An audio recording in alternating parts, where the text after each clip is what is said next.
Good morning बच्चों। आज हम लोग महाभारत का लेसन 5 स्टार्ट करेंगे।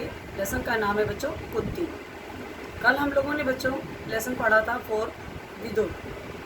तो मैंने आपको विदुर के बारे में बताया था बच्चों, जो कि अंबालिका की दासी के पुत्र थे और बहुत बड़े राजनीतिज्ञ थे, बहुत विवेकशील थे, जिसकी वजह से भीष्म ने बच्चों उनको धृतराष्ट्र के राज्य का प्रधानमंत्री नियुक्त किया था। ठीक है बच्चों, ये हमने आपको कल विदुर के बारे में बताया था। बच्चों, विदुर का पहले का नाम था धर्मदेव, है ना, जो कि बाद में बदल करके उनकी ऐसी राजनीतिज्ञ और कुशाग्र बुद्धि विवेकशीलता की वजह से, है ना, उन्हें जो है उनका नाम मिला था विदुर, और वो धृतराष्ट्र के राज्य के प्रधानमंत्री नियुक्त हुए थे और उन्होंने अपना कार्य बहुत ही अच्छी तरह से किया था। बच्चों, उसके पश्चात हम लोग पढ़ेंगे आज कुंती। कुंती कौन है बच्चों? ये आप जानते ही हो। यदुवंश के प्रसिद्ध राजा हुए थे बच्चों सूरसेन। वो जो थे वो श्री कृष्ण जो थे, आपने भगवान के रूप में भी उनको जानते हो, वैसे भी आपने उनकी बहुत सी कथाएं सुनी है ना, श्री कृष्ण के बारे में। तो ये श्री कृष्ण के पिता माँ थे बच्चों, ठीक है, सूरसेन। तो बच्चों, इनकी जो थी पृथा नाम की एक कन्या थी। इनकी बेटी का क्या नाम था बच्चों? पृथा। तो इनके रूप और गुणों की कीर्ति बच्चों दूर दूर तक फैली हुई थी। सूरसेन के एक फुफेरे भाई थे, उनका नाम था बच्चों कुंती भोज। उनकी कोई संतान नहीं थी बच्चों। तो सूरसेन ने कुंती भोज को वचन दिया था कि उनकी जो भी पहली संतान होगी उसे कुंती भोज को गोद में दे देंगे। तो बच्चों, इसी के अनुसार सूरसेन ने कुंती भोज को पृथा गोद दे दी। अब बच्चों, जो पृथा थी पहले सूरसेन की, वो अब जब कुंती भोज के यहाँ पहुँच गई तो उसका नाम बच्चों क्या हो गया? कुंती पड़ गया। ठीक है बच्चों। कुंती बच्चों बचपन में ही ऋषि दुर्वासा जो थे, एक बार कुंती भोज के यहाँ पधारे ऋषि दुर्वासा। ये इनके बारे में आप जानते ही हो। ये बहुत ही क्या करते थे? बहुत क्रोध वाले ऋषि थे। इनको बहुत जल्दी गुस्सा आ जाता था, क्रोध आ जाता था। लेकिन कुंती ने बच्चों 1 वर्ष तक, मतलब 1 वर्ष समझ रहे हैं, 1 साल तक बड़ी ही सावधानी से और सहनशीलता के साथ उनकी सेवा की थी। उनकी सेवा टहल से बच्चों दुर्वासा ऋषि बहुत प्रसन्न हुए और उन्होंने उन्हें क्या किया था बच्चों? वरदान दिया था।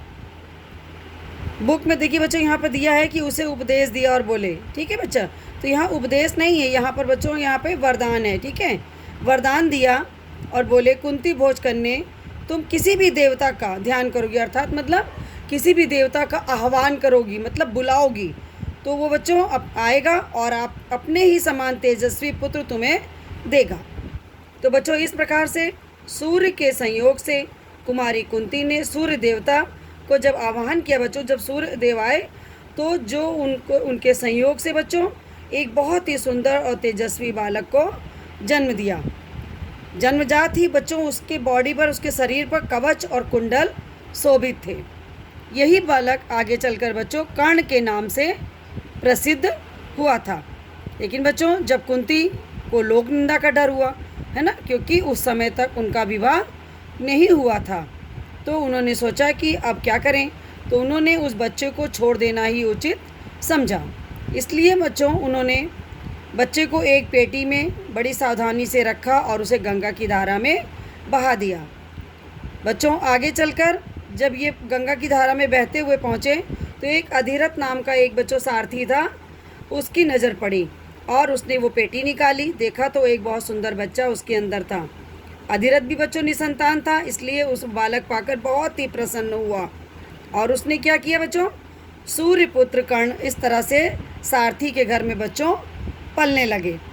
इस प्रकार बच्चों कुंती जब विवाह के योग्य हुई तो राजा कुंती भोज ने उनका स्वयंवर किया। उससे विवाह करने की इच्छा में देश विदेश से अनेकों राजकुमार आए थे बच्चों। उसी में हस्तिनापुर के राजा पांडु भी आए थे। तो कुंती ने बच्चों उन्हीं के गले में वरमाला डाल दी और पांडु से बच्चों कुंती का विवाह हो गया। कुंती फिर हस्तिनापुर लौट आए उन दिनों बच्चों क्या होता था कि राजवंशों में एक से अधिक ब्याह करने की प्रथा भी प्रचलित थी। तो इसी रिवाज के अनुसार बच्चों पितामह भीष्म की सलाह से बच्चों महाराज पांडु ने बच्चों मद्र राज की कन्या माद्री से भी विवाह कर लिया। फिर एक दिन महाराज पांडु वन में शिकार खेलने गए थे बच्चों। तो वहाँ पे शिकार के रूप में उनको एक हिरण दिखा। उसका जब उन्होंने शिकार कर रहे थे बच्चों, तो वहीं पर एक ऋषि दंपति का मतलब यहाँ पर बच्चों कि ऋषि और उनकी पत्नी दोनों वहीं पर थे। दोनों एक दूसरे से अपना आपस में बैठ के बातें कर रहे थे, मिल रहे थे। उसी समय पांडु का जो तीर बच्चों हिरण को लगा था, उनको पता ही नहीं चला कि वो ऋषि दंपति हैं। ऋषि ने बच्चों मरते मरते पांडु को श्राप दिया कि उस श्राप से क्या हुआ बच्चों, पांडु को तो बहुत दुख हुआ, साथ ही उन्हें अपनी भूल से उनसे गलती हुई थी, इसलिए वो बहुत ही खिन्न उदास मन से नगर की ओर वापस लौटे और अपने पितामह भीष्म को उन्होंने और विदुर को राज्य का सारा कार्यभार सौंपकर अपनी पत्नियों के साथ वो बच्चों राज छोड़कर वन चले गए और वहाँ पर बच्चों वो ब्रह्मचारी के जैसा जीवन व्यतीत करने लगे। तो जो बच्चों कुंती ने जब ये देखा और कि महाराज को संतान लालसा तो है, लेकिन वो ऋषि के श्राप के डर से ऐसा नहीं कर सकते, अतः उससे विवाह से पूर्व दुर्वासा ऋषि से पाए वरदानों का पांडु के सामने उन्होंने जिक्र किया कि दुर्वासा ऋषि ने मुझे वरदान दिए हैं।